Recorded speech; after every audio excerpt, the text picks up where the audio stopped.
Yeah, man, I am still sore through the glutes. Like, I can't remember the last time I was this sore through the glutes.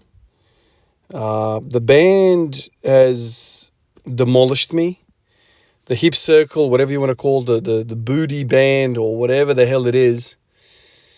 It's a lethal tool to get the glutes on the map. So if I did 140 for 3 sets of 10, unbanded, whatever, it's not a big deal. The moment I put the band on, it just turns it into like so much more activation through the glutes that is unreal. Absolutely unreal. And I don't even think I'm putting that much force through the band. It's just enough to just activate those fibers in every point of the squat. And so the DOMs are incredible. Like I struggled to work yesterday. I was like, making old man noises getting up off chairs. And then this morning I woke up and I was like, damn, okay, so like I'm proper freaking sore. Like, sitting is a problem, let alone standing up.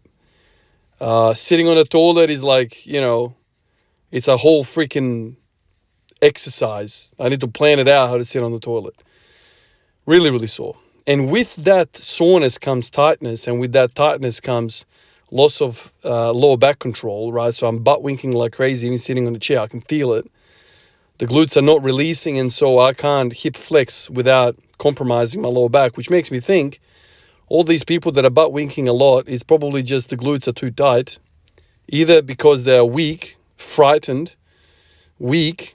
So, people go stretching glutes. That's cool, but how about getting them stronger? And usually the case is when you get something really, really strong, it starts to release as well. You get length and strength at the same time.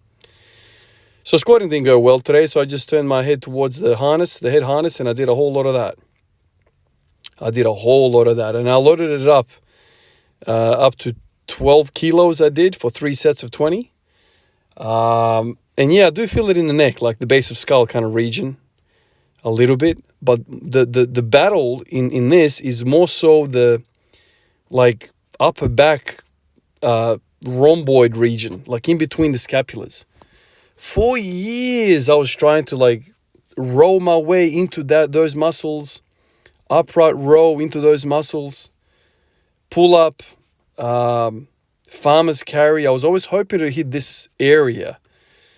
My God, man, it's just neck extensions hits that. So if you have, I'm just assuming, I don't know, if you have problem with getting that thickness in that region, like just below the neck and in between the shoulder blades, like that rhomboid mid-trap area, if you have trouble getting that, man, just flexion of the extension of the neck. This idea came to me watching the Olympics, watching wrestlers. I was watching the chicks, like whatever, 50 kilo chicks, man, whatever the class was. Watching them, I'm watching heavier girls, even heavier than that girls, and then I'm watching the dudes, light, medium, heavy guys, all these different classes. Every single one of them has like a really well-developed trap upper back region. And I'm like, what the hell are they doing that I'm not, right? You can't start to think. And somebody that's coming from an angle of absolutely no experience of wrestling, I'm just sitting there like thinking to myself, well, they must be doing something. And then I'm sitting back and I'm looking at them. The first freaking point of the fight is usually they try to grab each other by the back of the neck and try to like press them down, like almost like fold them in half and then get onto their back and whatever. That's how they score points. I mean, I've got no idea about wrestling, but I'm assuming that's what they're trying to achieve. And so, grabbing the back of their head and then like putting their head down in between their legs, like I guess trying to do that. And so obviously, the defense to that is to extend the neck, like push up so don't lose that positioning. So they're forever doing these neck extension holds, static holds. They're doing these movements all the time. And then, obviously the neck bridges and all the stuff that Mike Tyson used to do with boxing and all that. So I thought, my God, let me try to do that. And I started doing that as I was watching the Olympics. And I got a bit of a pump. And I thought, okay, how do I load this? And yeah, sure, you can load it. People are getting creative nowadays with towels and weights and whatever. And I thought, well, how much is the damn harness? Oh, $20. Well, freaking hell, I'm going to buy this thing, $20. And so now I'm using this harness a few times a week. I'm trying to kind of chill out with it. It's the neck, after all. And, I was expecting the neck's going to fire up, whatever. It's going to be whatever. Nah, man, upper back. Upper back. So, like, if you think to yourself where the bar rests in the squat, and you think to yourself, okay, if I lose a little bit of upper back positioning, and maybe the upper back rounds a little bit, all of a sudden, the whole posterior chain starts to like crumble on itself, because it's kind of like that fishing rod thing. Example, if the end of the fishing rod starts to bend, and the middle is probably going to start to bend a little bit as well. It's like the whole structural integrity of the whole damn stick starts to get really, really, you start to lose the integrity. So in a way, I'm thinking to myself, okay, so I'm kind of training the end of that fishing rod, which is the neck, right? And so I'm like, okay, maybe it's gonna have some carryover to the squat, because when I look at like John Hack and all these type of guys, like really, really strong guys who've been in the game for a long time, they're like world leading strength type stuff. None of these guys have weak upper backs. They all have like these jack traps. And I know, when you're taking hormones, exogenous hormones, like it seems like the traps respond really well to really, really high levels of testosterone in the blood. A lot of people say that's like a telltale sign of somebody using drugs when they have these humongous traps. Whatever, if that's true or not, I don't know. But, seems to be a lot of people are on the same page about that. So us natural guys, how do you get traps? Some guys are just wired up in the way that they always have big traps. Kind of like with guys with calves, they've never done a calf raise in their life, and they go like humongous calves. So there's that. But for us that don't have traps, how do you get traps?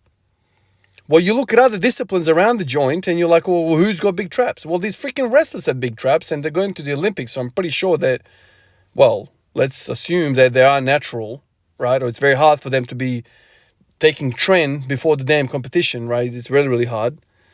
So you look at them and you're like, well, Jesus Christ, man, I'm pretty sure I've got more tests in me than that freaking 40-kilo girl, man.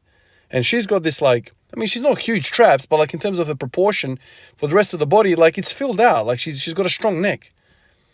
And so that's kind of, I'm thinking to myself, maybe if I just get a little bit of more musculature through there, I can survive the AMRAP sets in the squat, and maybe that will carry over to the 1 rep max. And maybe I'll be more upright because I have a strong upper back. I mean, that's the idea, right? So today I did a lot of it. Over 10 sets with various different weights. And it feels good, man. Like I'm walking around now, looking up, the neck is pumped, the upper back is pumped in a way which waving your arms around doesn't help. And when I say waving around, I'm talking about rowing and vertical pulling and horizontal pulling and upright rowing.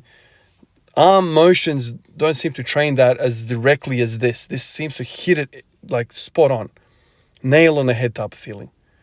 It feels great, man. It feels great. If you haven't tried it, man, try it with no weights. Dangle your head off the bed, looking down, and just like curl up. You'll feel something, man. And that's kind of what I feel. Probably even better than you're going to feel that with just a little bit of weight on. That resistance kind of changes things a little bit. Anyway, guys, appreciate you. I'll catch you in the next one. Peace out.